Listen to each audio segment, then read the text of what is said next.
오늘 여러분 가운데 있기를 주님의 이름으로 축복해 드립니다. 아멘. 정년을 퇴임한 지 몇 개월 되지 않은 한 대학교 교수가 방송에 출연할 일이 생겨서 방송국에 갔었는데 낯선 분위기가 둘러싸여서 이곳저곳을 두리번두리번 거렸습니다. 길을 몰라서 마침 수희 아저씨가 있어서 수희 아저씨한테 다가가서 말도 끊을 경에 전에 수희 아저씨가 다짜고짜로 이렇게 묻습니다. 어디서 왔습니까? 라고 묻는 겁니다.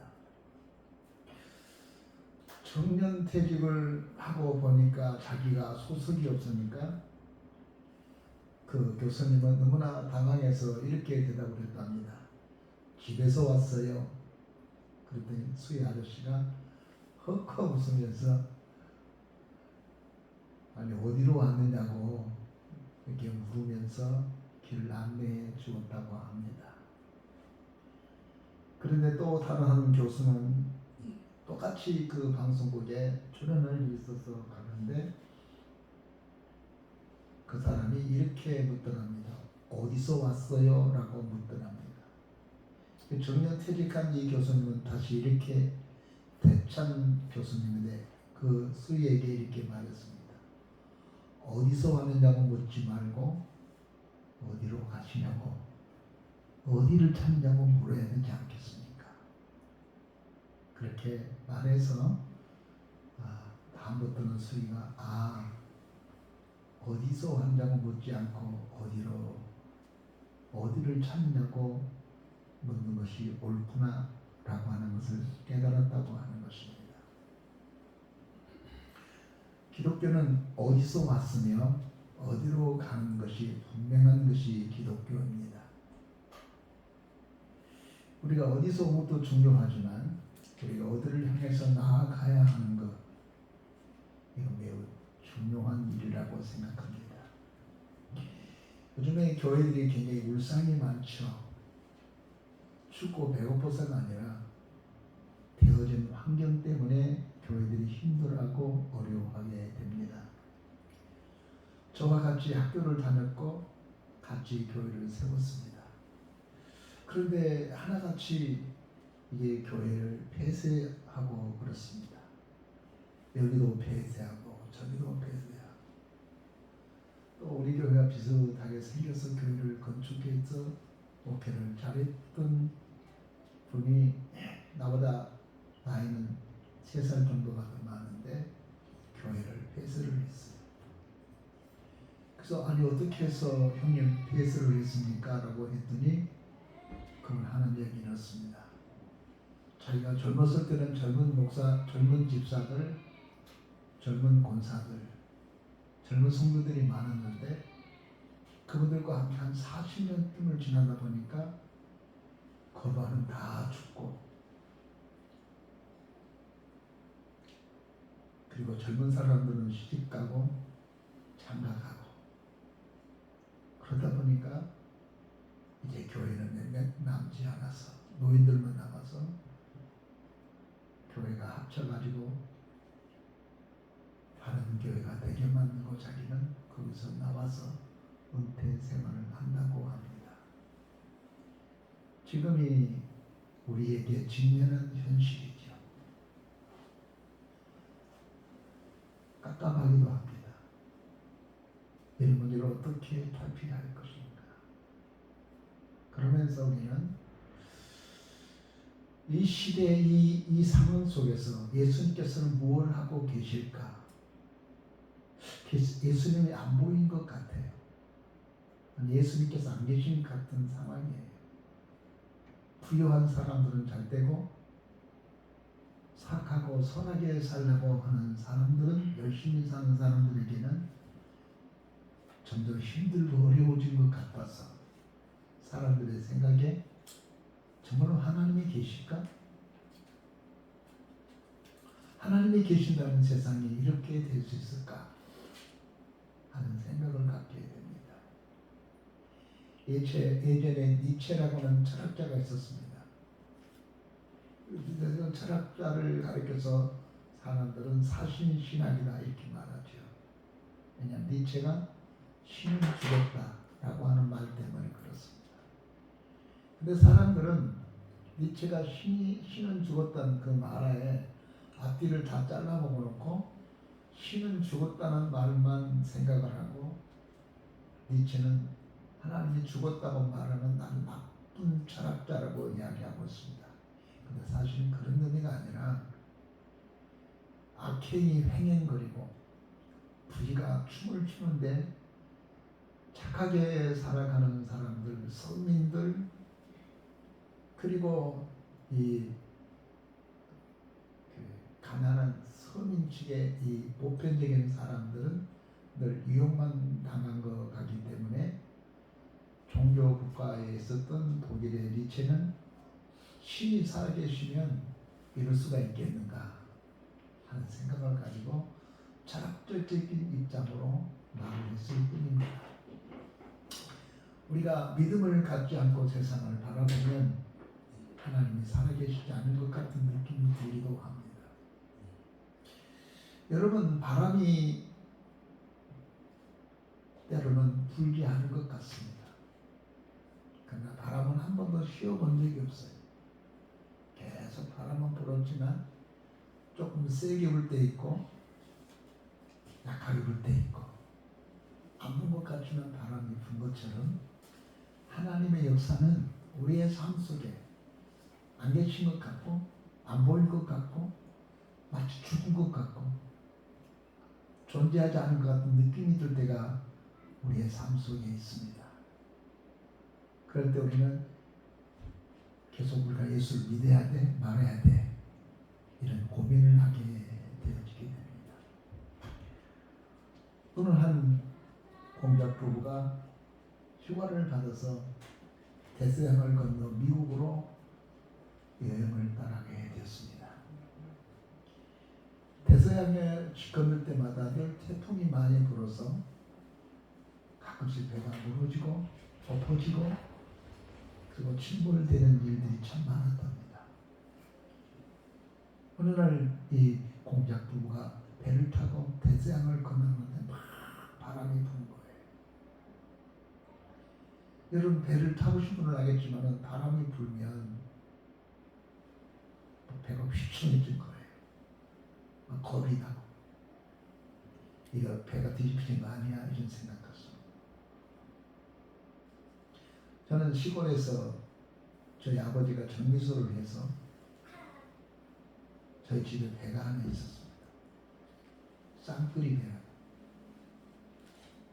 그 배가 있을 수밖에 없었던 이유는 우리는 깡촌에서 이 차가 못 들어와요. 신장로 길이 없어요. 근데 목포로 통하는 백길이 있어서 저희 아버지가 통통 지금처럼 이게 전기로 운영하는 그런 정미소가 아니고 통통 발동기로 통통통통해서 이렇게 기름으로 운영하는 그런 기계가 발동기로 강화를 찍는 정미소였습니다. 재래식 정미소라고 생각하면 되겠습니다. 그래서 배를 준비해서 목포까지 가서 기름을 사가지고 옵니다. 2통, 3통씩 사온 걸 기억합니다. 드럼통에다. 그래서 배가 있었는데 그래서 가끔씩 배를 타고 가본 적이 있었습니다. 돛을 달고 조용히 갈 때는 정말로 좋습니다. 근데 갑자기 바람이 불어요. 그러면 돛을 내려야 돼. 센 바람이 불면. 그 노를 지어서 가야 되고 마치 이 배는 단풍잎처럼 막 뒤집어질 것 같아요. 근데 선장은 물 하나 깜짝하지 않더라고요. 그런데 이 대서양으로 건너가는 이 배가 막 바람이 부니까 휘청휘청거리는 거예요. 아내가 두려워가지고 벌벌 떨고 있는 거예요.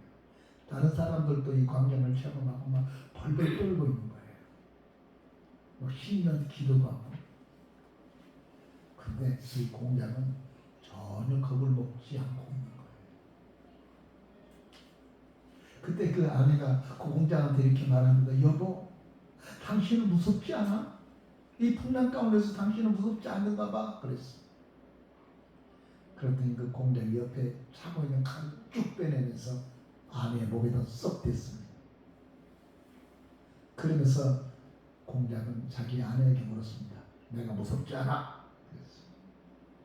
그랬더니 아내가 이렇게 대답합니다. 안 무서워요. 왜?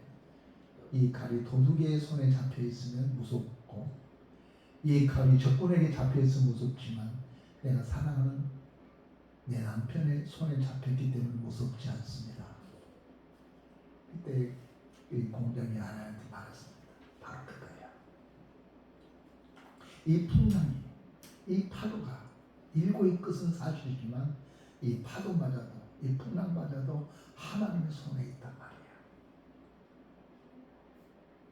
그러니까 두려워하지 마십시다.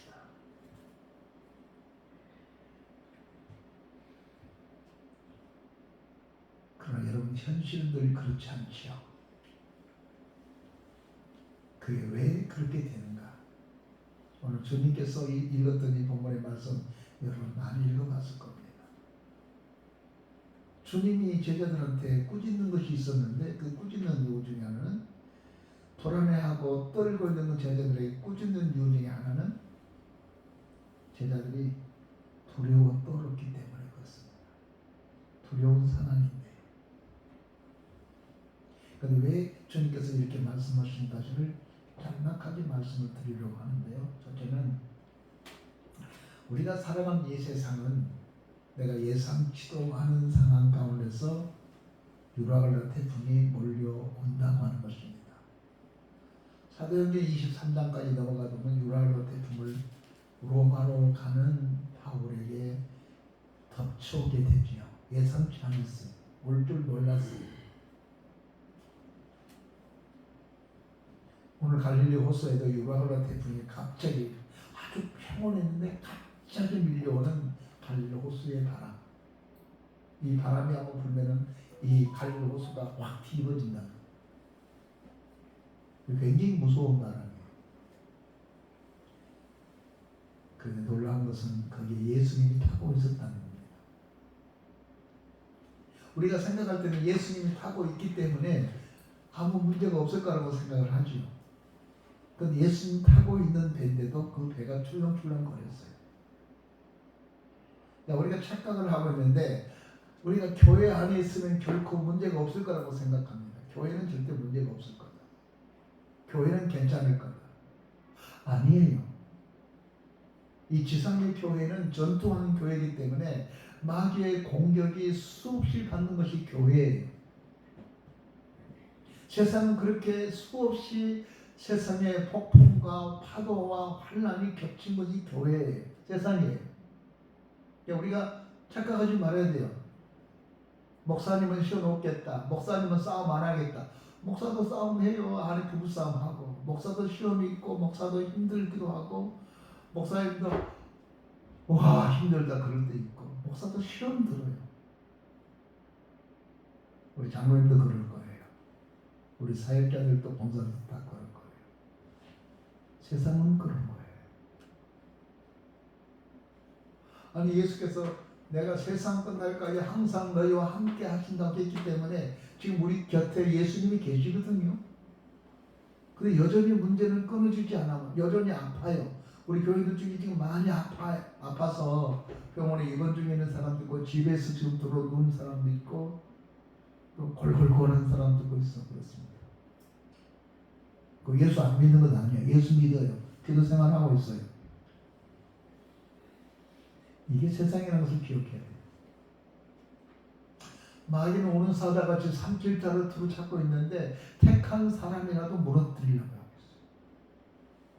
있어요. 마귀가 우리를 무너뜨리려고 그러는데 마치 저 폭풍, 저 바다가 이 예수님이 타고 있는 그 배를 삼킬듯이 흔들고 있는 것처럼 사탄은 우리로 하여금 이 세상에 살아가는 우리를 자꾸 넘어지게 만들고 무너지게 만들어요. 목사에게도 장로에게도 권사님에게도 다 그래요.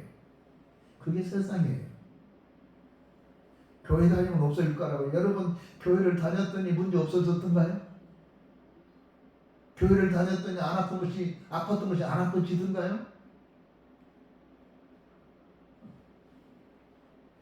어떤 사람은 여기 하나님이 안 계시니까 그런다고 생각합니다. 하나님이 안 계신 교회가 어디 있어요? 한 가지 분명한 것은 우리에게 이 강풍이 언제 몰려올지 몰라요. 언제 이 강풍이 우리 가정을, 우리 사회를, 우리 집안을 강타할 줄 몰라요. 그게 세상이에요. 예수님이 계시는데도. 근데 결론적인 내용을 보면 왜 이런 일이 있었는 것인가를 나중에 예수님 설명을 하게 되죠. 이 사건은 우연한 사건이 아니었어요. 다 의미가 있었고 뜻이 있는 사건이었어요. 여러분 잘 들으세요. 여러분에게 있었던 이 고난과 이 아픔, 이 시련은 결코 우연한 것이 아니에요. 두고 보십시오. 모든 것이 합력하여 선을 이루신 하나님이 그럼 당신들에게 어려움이 있고 혼란이 있고 많은 고난이 있었는데 그 혼란과 그 고난과 그 어려움을 통해서 하나님께서 어떻게 만져가셨고 어떻게 다스렸고 어떻게 세워갔고 어떻게 그리스도의 사람으로 만들어가는 것을 한번 생각해 보세요. 그런 시련과 그런 혼란과 그런 어려움이 없었더라면 지금 이 상황에서 예수를 믿을 생각을 했겠느냐 말이에요. 그 아픔 때문에, 그 어려움 때문에, 그 환난 때문에 예수님을 붙잡고는 살아갈 수 없기 때문에 그것이 나로 하여금 돈독하게 하나님을 찾게 되고 하나님을 만나게 되고 하나님을 의지하게 되고 교만했던 내가 겸손한 사람이 되어지고 오만했던 내가 온유한 마음을 갖게 되는 결과를 가져오게 되고 아니 정말 그리스도인이 이 고난을 통해서 되어지게 만드는 거예요. 기독교인 330년 동안이나 로마 군병들에게서 압제를 당했습니다. 사자벌에 죽어가는 일도 있었습니다. 하나님이 무능해서 그랬을까요? 그렇지가 않습니다. 하나님은 330년 동안의 기독교인들을 핍박 속에 집어넣어서 진정한 교회의 모습을 만들어낸 거예요. 기독교 역사학자는 말합니다. 만일에 기독교가 330년이라는 기나긴 세월 동안 혼란이 없었다면 기독교는 그냥 있다가 사라져버린 다른 종교가 같았을 것이다. 하나님의 분명한 뜻이 있어서 오랫동안 기독교를 박해한 이유가 있었습니다. 성령의 역사는 계속 진행되고 있었어요. 병든 자가 치료된 역사가 있었어요. 성령의 충만한 역사도 있었어요. 근데 같이 뭐가 동행하는 고난도 시련도 핍박도 같이 동행을 했어요. 이 교회예요. 두 번째로 오늘 본문이 우리에게 주신 교훈이 무엇인가 하면은 자, 문제 앞에 섰을 때 우리에게 문제가 생길 때 어떻게 했느냐는 얘기죠. 참 재밌는 거는 이 풍랑이 일어나고 있는데 예수님이 잠자고 있어요. 예수님 굉장히 잠꾸러기인가 봐요. 아니 잠이 와요 지금? 배가 뒤집어지는데? 물이 들어오니까 제자들은 바가지로 물을 퍼내는데 예수께서는 저 고물에 가서 잠을 골골 자고 있어요. 이 정도로 잠꾸러기일까요? 도대체 예수님께서는 이렇게 죽을 지경인데 왜 잠을 자고 있는 겁니까? 예수님 여러분 상식적으로 잠을 잤을까요? 예수님은 이 상황에서 자기를 깨기를 기다리고 있었어요. 잠을 자고 있을 때 예수님 제자들이 선생님 지금 배가 뒤집어질 판인데 선생님 왜 주무신 겁니까? 이 잔다는 게 말이 됩니까? 하면서 예수를 깨워요. 그랬더니 선생님이 일어나가지고 나면 바람을 그리고 팔을 했어요. 꾸짖어. 잔다매라. 내가 자고 있는데 난 잠 못 자게 왜 이렇게 흔들어 깨우는 거야? 조용히 해. 잠잠해. 그런데 이렇게 말했다고 바람이 잔잔해지고 파도가 잔잔해지고 어떻게 이렇게 될 수 있어요? 그 말 한마디에 바람이 어떻게 기가 있는지 듣고 잠잠해지고 파도가 막 일으키니까 고개 푹 숙이고 조용히 있단 말이에요. 예수님 말 한마디. 그렇게 말하신 예수님 어떤 분이죠? 빛이 있으라 말하니까 빛이 있는 거예요.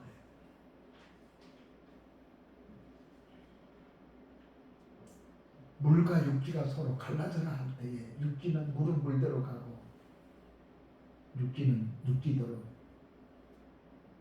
자기 자신을 드러내서 육지가 바다가 된 거예요. 있으라 하니까 있으신 거예요. 예수님 말 한마디. 그분이 예수님이세요. 소자야 일어나 걸으라고 말했더니 그 말이 떨어지자마자 한 번도 걸어보지 못한 사람이 그렇게 잡혔어요. 말하니까. 오랫동안 귀신 들렸던 사람에게 귀신아 그 사람 속에서 나오라고 말하니까 2,000마리의 귀신이 나가는 거예요. 그 말 한마디. 그분이 주님이요. 근데 그 주님을 안겨고 한참 동안 자기의 힘을 다해서 노력을 다해서 이 어려움을 극복하려고 노력하고 있습니다. 베드로와 요한과 안드레 출신이 뭐죠? 바닷가에서 고기 잡는 어부예요. 이 바다에 대해서 너무너무 잘 아는 사람이에요. 그렇기 때문에 이 바다 이렇게 바람이 불 때는 어떻게 해야 된다는 것을 너무나 잘 알아요. 너는 어떻게 져야 되고 이때 물을 퍼야 된다는 것도 알고 있는 거예요. 근데 극복이 안 되는 겁니다. 자기의 방법과 자기 생각으로 해도 안 되면 아이고 이러다가 죽게 생겼구나. 이러다가 죽는다. 그 태사 그냥 잠자고 있는 콧골을 잠자고 있는 예수님한테 선생님 우리는 죽게 될 때 왜 잠자고 있습니까? 라고 깨우자 예수께서 일어나셔서 바람을 잠잠케 했다는 겁니다. 파도를 잠잠케 했다는 겁니다. 문제를 해결해 주실 분이 옆에 있는데 한참 동안 자기의 방법으로 이 문제를 해결하려고 한 거. 이런 바보 같은 사람, 이런 어리석은 사람. 과연 예수님이 제자들만 그럴까요? 여러분 안 그렇습니까? 말로는 예수님은 하나님의 아들이요 천지를 창조하신 분이요 천지 전능하신 분이라는 말을 하면서도 왜 그분에게 여러분의 문제와 여러분의 어려움과 여러분의 고민을 말하지 않습니까? 그래놓고 우리는 힘들고 어렵고 아프고 고달프고 이런 이야기를 왜 예수 믿지 않는 사람들한테 말해가지고 그 사람도 예수 믿고 싶은 마음을 살아나게 만든 겁니다. 저도 우리는 이렇게 말해야 되잖아요. 그렇게 힘들고 어려워도 아무리 힘들고 어려워도 그 사람한테 말해야 한다. 예수 믿으면 해결됩니다. 예수님께 구하면 해결됩니다. 예수님의 이름을 찾으면 해결됩니다. 아니, 사기치면 아니잖아요. 사기친 사람들은 가짜 가지고 진짜로처럼 말하잖아요. 그래서 홀딱 넘어가면서 우린 진짜로 예수님을 하나님의 아들이라는 사실을 믿으면서도 왜 여러분 그렇게 힘들고 어려운데 그 예수님을 찾지 않고 계속 그냥 잠자도록 두신 겁니까? 가만히 누우도록 하면 두신단 말입니다. 예수님은 자고 있는 자들을 깨끗하게 기다리고 있는 거예요. 예수님이 잠드는 데가 아니란 말이에요. 예수께서 그 제자들에게 요구한 것이 있었는데 그것은 바로 자기를 깨우기를 기다리고 있는 거예요. 그래서 마태복음 7장에 구하라 주실 것이요 찾으라 찾을 것이요 두드리라 열릴 것이라는 거예요.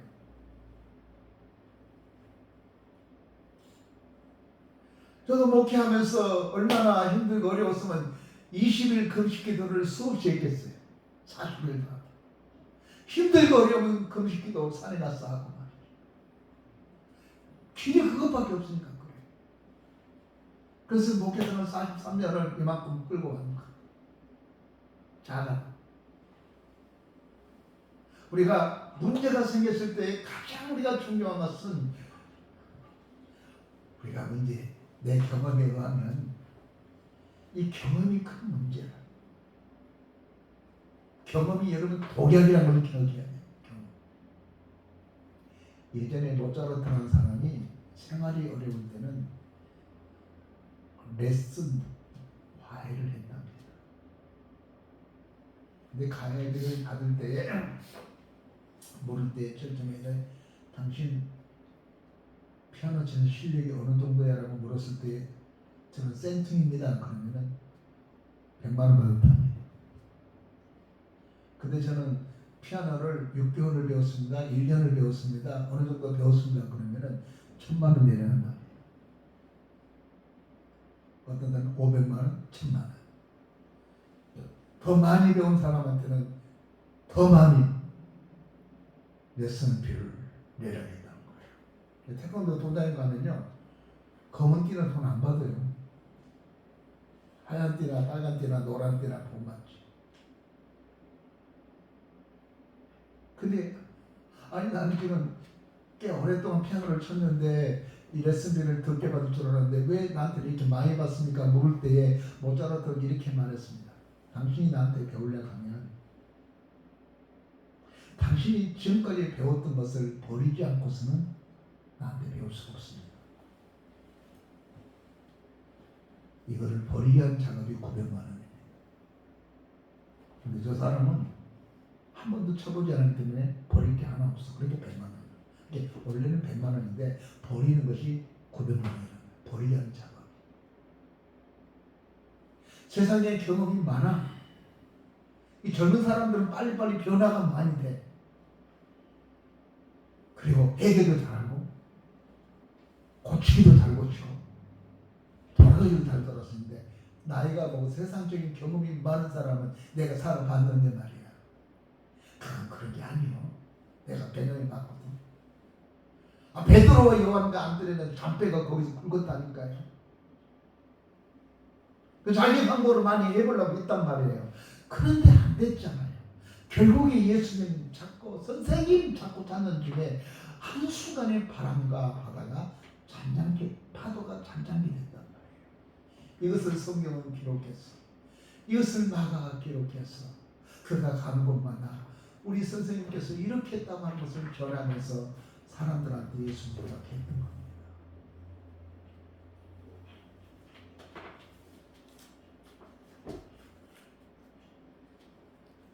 예수님은 간단하게 해결했습니다.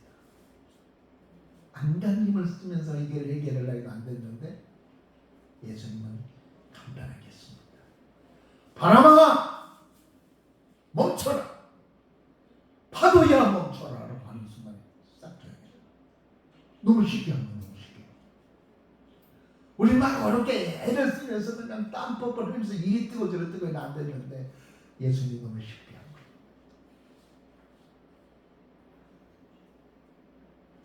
오늘 여러분 어떻게 인생을 살아가고 있습니까? 내가 늘 말하고 있지 않습니까? 나는 행복한 목사라고. 안 되는 것을 억지로 하려고 하지 마세요. 안 되는 건데 그냥 억지로 하려고 힘이 들어. 그냥 비우세요. 그럼 내게 하나님의 뜻이 무엇입니까? 나 그걸 가겠습니다. 그래야 우리가 평안해지게 됩니다. 바람을 잔잔케 하신 예수 그리스도는 제자들에게 꾸짖었습니다. 야, 이것도 하나 못해? 야, 너희들 바다에서 잔배가 굵었다며? 베드로 너는 평생 동안 바닷가에서 살았다며? 근데 이거 바람 하나 제대로 못 잡아? 이 파도 하나 제대로 못 헤쳐나가? 뭐 이딴 이야기 하지 않았어. 아이고 그래가지고 네가 어떻게 어부가 될 수 있어? 넌 그러니까 어부 잘 잡고 없는 거야. 이런 이야기 하지 않는 거야.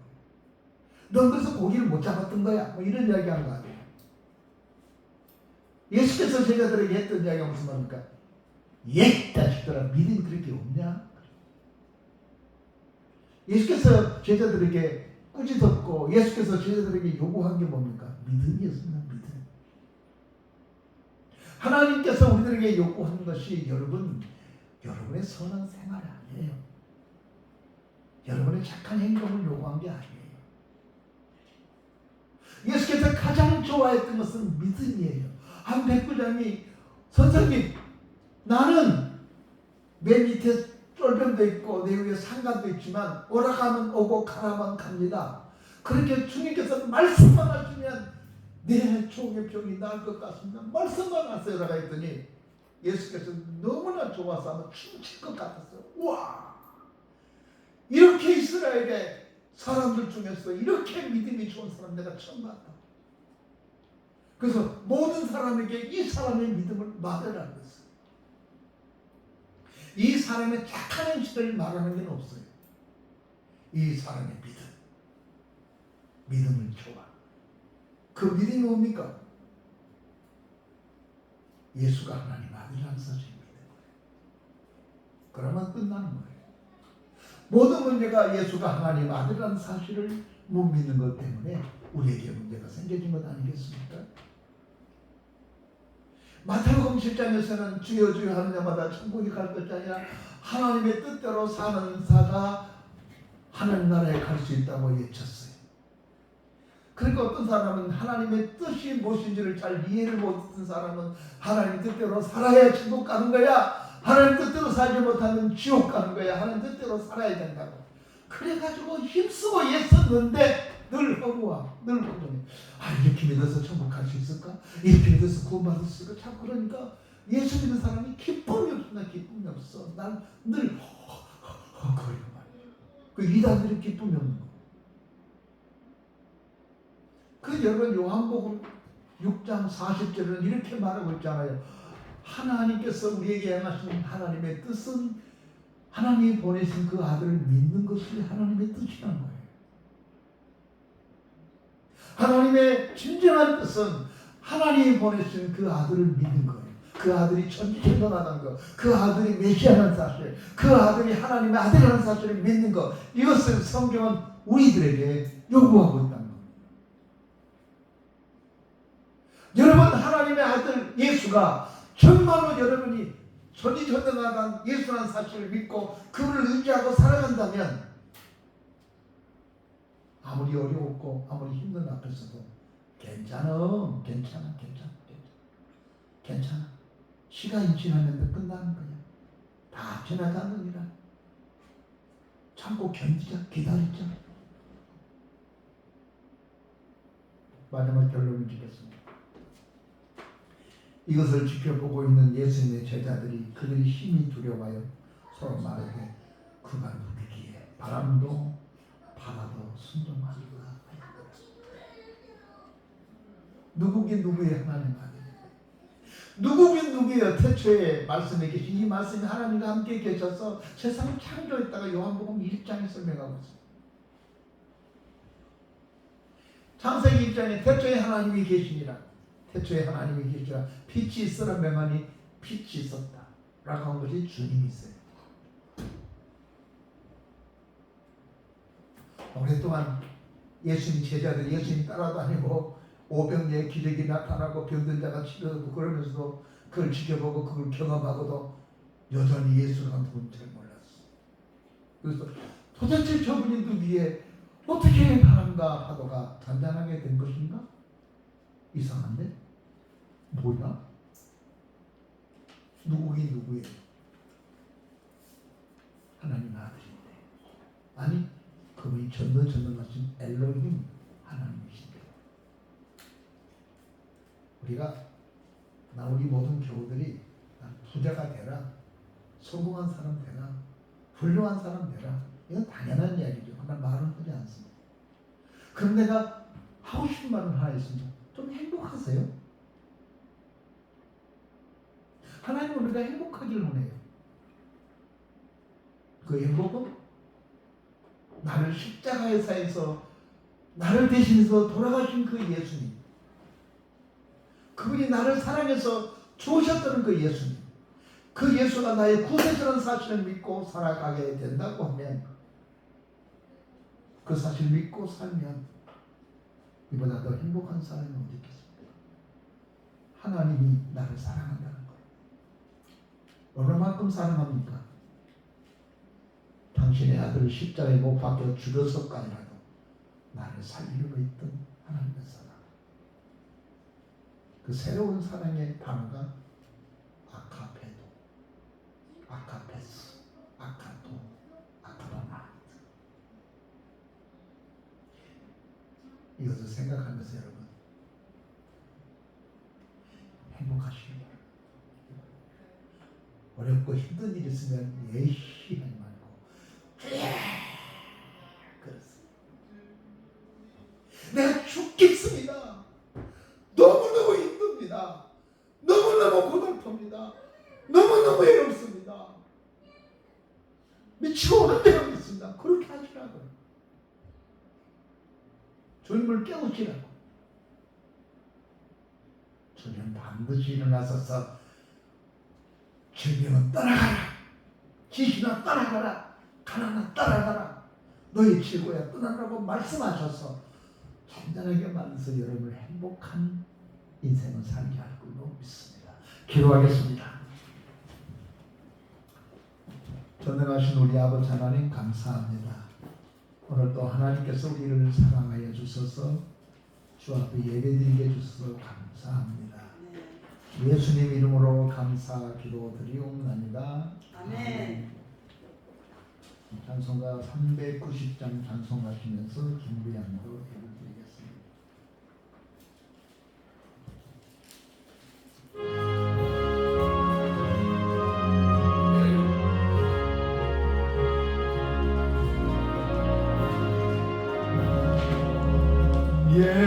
예수가 거느리시니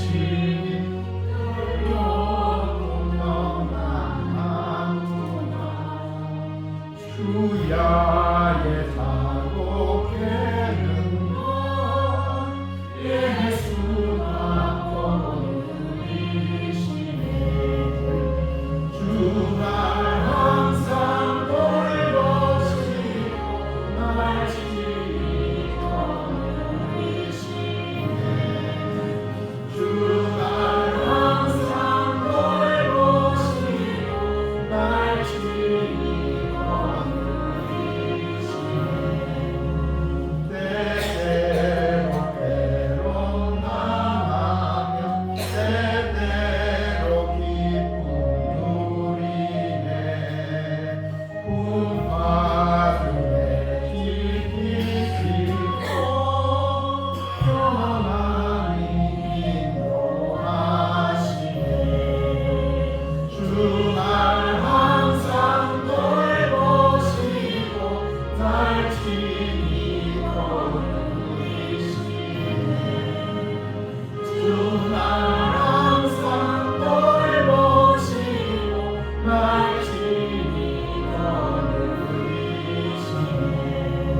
우리가 주 앞에 올 때에 빈손으로 오지 않고 귀한 예물을 가지고 오게 하신 것 우리 하나님 감사합니다.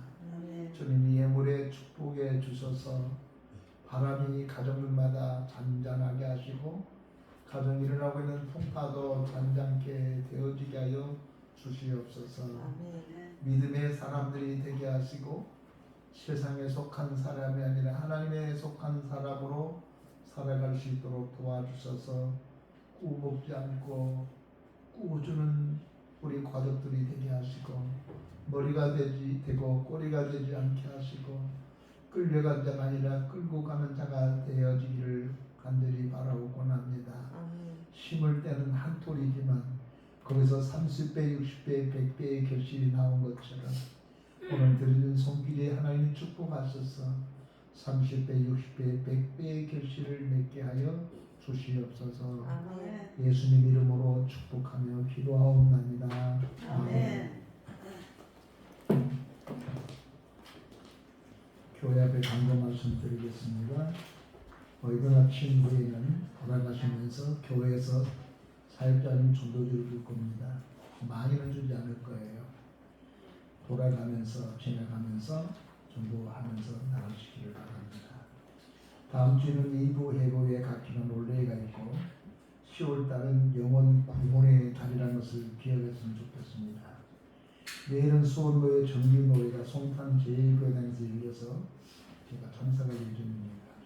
그리고 말씀사역 성교에 임원회가 있습니다. 공부해 주시기 바랍니다. 다음 주간은 총회 전도부 개척 교회 1호회가 있어서 천안에 다녀올 예정입니다. 다음 주간은 선한 성교회 정기 기도회가 있습니다. 코로나가 아직도 기승을 부리고 있답니다. 75세 이상들은 무료로 정부에서 백신을 맞게 해준다고 합니다. 참석을 해주시기 바라고 마스크를 참석하면 착용도 하셨으면 참 좋겠습니다. 우리 교회 중에 입원한 환자가 있습니다. 그리고 집에서 수고하는 분도 있습니다. 이 오타가 나왔는데요. 허정혜 권사님은 정답병원이 아니라 한방입니다. 한방병원. 본받은 한방병원으로 이전됐습니다. 어제 전화했는데 많이 좋아졌다고 합니다. 기도해 주시기를 바랍니다. 그리고 우리 반가운 분이 나왔는데 제가 힘들고 어려울 때 같은 친구가 되었던 이정국 전도 집사님이십니까? 집사님, 우리 금식을 잘해서 금식을 잘하라고 송금식. 내가 힘들고 어려울 때 같이 형제처럼 살고 올 때마다 꼭 들려주셔서 너무나 감사합니다. 나도 호주를 가야 될 텐데 못 가. 그리고 밖에서도 하늘소망교회, 안에서도 하늘소망교회 계시는 우리 이난수 권사님 이렇게 참석했는데 오셨습니까? 환영의 박수 한번 하고 싶습니다. 한번 일어나 주십시오. 감사합니다. 기도하겠습니다. 하나님 아버지, 우리 이난수 권사님 처음 시작도 같이 했고 이제 70이 거의 다 마무리되어간 무렵쯤에도 이렇게 함께 예배를 드릴 수 있게 해주셔서 감사합니다. 교회당에 나와 있을 때도 하는 소망교회요, 밖에 있어도 하는 소망교회 교인님을 생각하기에 가족같이 생각하고 있습니다. 그 심령을 보살펴 주시고 지켜주셔서 노년이 아름다워지는 권사님이 되도록 축복해 주십시오. 이종욱 집사님, 우리 송건식 집사님, 제가 힘들고 어려울 때 같이 함께 교회를 세웠던 우리 집사님 부부인데 또 고국에 돌아와서 이렇게 함께 예배를 드리게 하신 것 감사합니다. 이들이 가는 길을 하나님이 인도해 주셔서 날마다 복되고 행복한 가정들이 되게 하옵소서. 예수님 이름으로 축복하며 기도하옵나이다. 아멘. 다 같이 자리에서 일어나셔서 222장 전승과 부르킨 다음에 축도를 마치겠습니다.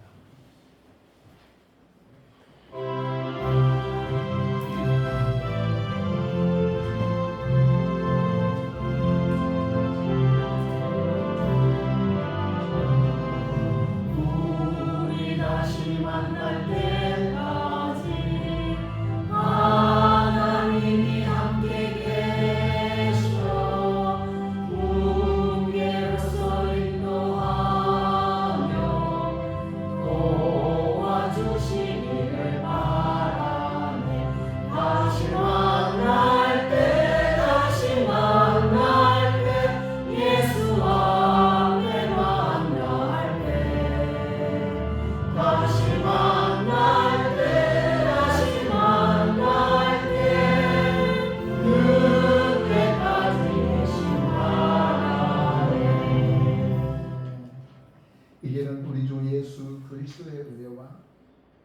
아버지 하나님의 무한하신 사랑과 성령님의 감동 감화 내재 교통하심이 이제로부터 영원토록 함께 계실지어다. 아멘.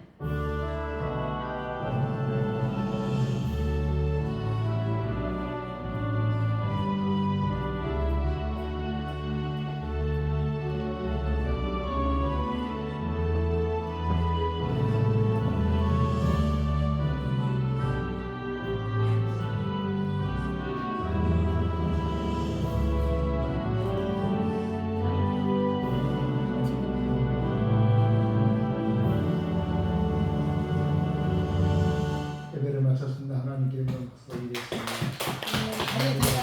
자리에 잠깐 앉아주시기 바랍니다. 우리가 한 달에 한 번 이렇게 전도들을 가지고 전도하는 걸로 시행하다가 덥다라는 이유로 7월 8월 9월까지